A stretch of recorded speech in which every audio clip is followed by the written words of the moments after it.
Zone Australe, avec les peintures Mauvillac Réunion et Air Mauritius.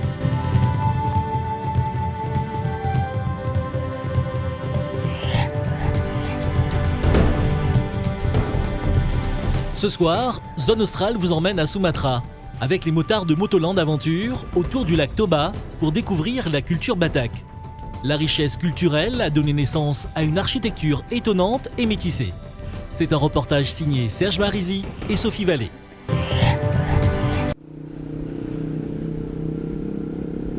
Surnommée l'île d'or, Sumatra a connu toutes les convoitises. Elle a aussi subi, tout au long de son histoire, de multiples influences, chinoises d'abord, puis portugaises, britanniques et surtout néerlandaises. De nos jours, la religion musulmane prédomine à Sumatra, mais une enclave chrétienne, plus précisément protestante, subsiste autour du lac Toba. Ce lac est au centre de la culture batak, un peuple qui a aussi gardé sa lointaine tradition animiste, imprégnée de croyances ancestrales et du respect des personnes disparues. En revanche, les pratiques de cannibalisme et de décapitation n'ont heureusement plus cours depuis plus d'un siècle.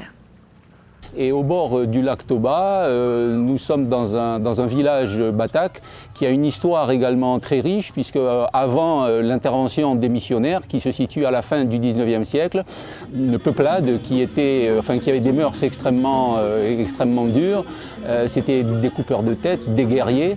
Et là, nous sommes dans un village vraiment authentique, où on voit ce passé prestigieux rejaillir et ressortir sous nos yeux. Et nous sommes vraiment très impressionnés par ce que nous avons vu jusqu'à présent. La richesse culturelle batak a donné naissance à une architecture étonnante et métissée. Frises aux motifs géométriques, murs peints de couleurs chatoyantes, toits incurvés comme des bateaux ou des cornes de buffle, les maisons traditionnelles batak étonnent d'emblée le voyageur étranger. Toutes bâties sur le même mode, ces habitations sur pilotis, avec un grenier pour conserver les récoltes, abritent jusqu'à 20 personnes d'une même famille. Les maisons batak ont une architecture dont la source remonte à la tradition chrétienne, et même de l'Ancien Testament, puisque ça rappelle l'Arche de Noé, et c'est un témoignage d'une subsistance des prédications qui ont pu être faites localement par les prêcheurs qui sont venus convertir ce peuple batak.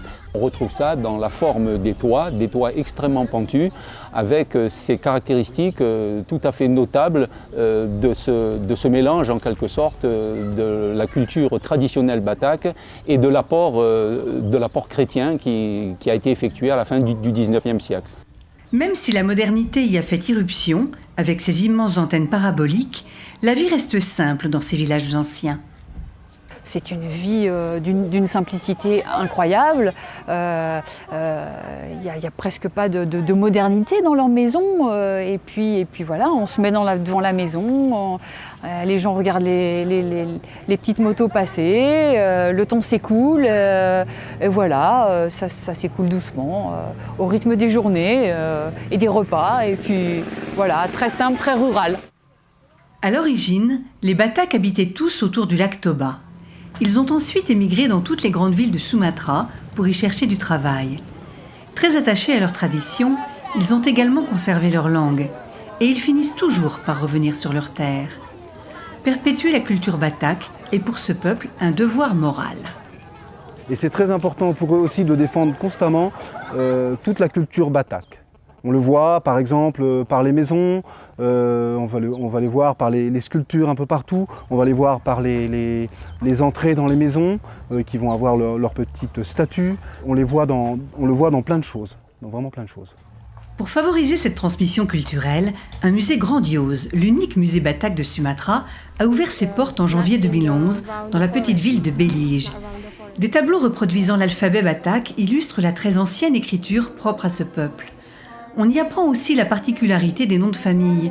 Les Batak sont en effet les seuls à y accorder beaucoup d'importance dans toute l'Indonésie.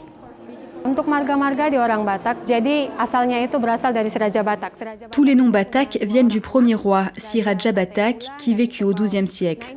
Ce roi a eu 2 enfants, Marga Sinamali et Marga Sinulong, et tous les noms Batak sont issus de ces 2 noms. Ce qui distingue les Batak des autres ethnies, c'est qu'ils possèdent des noms spécifiques et qu'ils en connaissent l'origine. Le Réunionnais qui visite Sumatra ne peut s'empêcher de retrouver quelques similitudes avec la langue malgache, notamment lorsqu'il entend des chansons locales. On sait aujourd'hui que Madagascar a été peuplé, il y a près de 2000 ans, par des populations en provenance d'Indonésie, et qu'il y aurait eu parmi eux des Batak. Ce que j'apprécie particulièrement sur le sol de Sumatra, c'est la diversité des paysages et surtout la diversité des habitats, qui vont des constructions Batak et également des constructions d'habitats qu'on retrouve sur le continent africain, notamment Madagascar. La danse traditionnelle Batak s'effectue autour d'un totem représentant l'arbre de la vie. Très symbolique, ces danses évoquent la dualité du bien et du mal, la prière au ciel et à la terre, la reconnaissance, l'espoir d'un mariage ou encore le contact avec l'ancêtre. Ils ont gardé cette indépendance et cette différence par rapport à tout le reste de l'Indonésie, notamment dans leurs habillements, dans leurs traditions et également dans leur musique, qui est complètement différent de Java, de Flores, de Bali, de Sumbawa, de Lombok et ailleurs. Les danseurs revêtent leurs habits traditionnels, confectionnés avec de somptueuses bandes de tissu. Ces pièces de tissu sont un beau souvenir à rapporter de voyage. Symbole du temps qui passe, ils ressemblent à ce peuple soucieux de conserver son identité à travers les époques.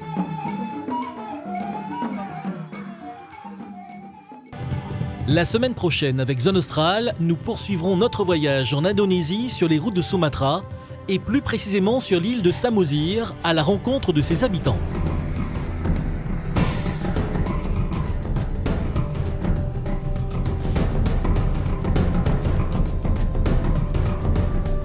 Zone Australe, avec les peintures Movilac Réunion et Air Mauritius.